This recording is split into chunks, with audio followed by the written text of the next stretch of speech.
قوم کا نام، شہر قوم کا نام رسول خدا نے رکھا تھا. کیوں؟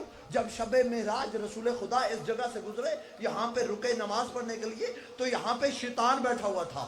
رسول خدا نے پاؤں کی ٹھوکر ماری اور اس سے فرمایا قم، دفع ہو جا، اٹھ جا. حاجہ اشو آل محمد، یہ تیری جگہ نہیں، یہ آل محمد کی پناہ گاہ ہے. دو شہر جن میں دو کام نہیں ہو سکتے، کیا کیا؟ ایک نجف اور ایک قم. کیا نہیں ہو سکتا؟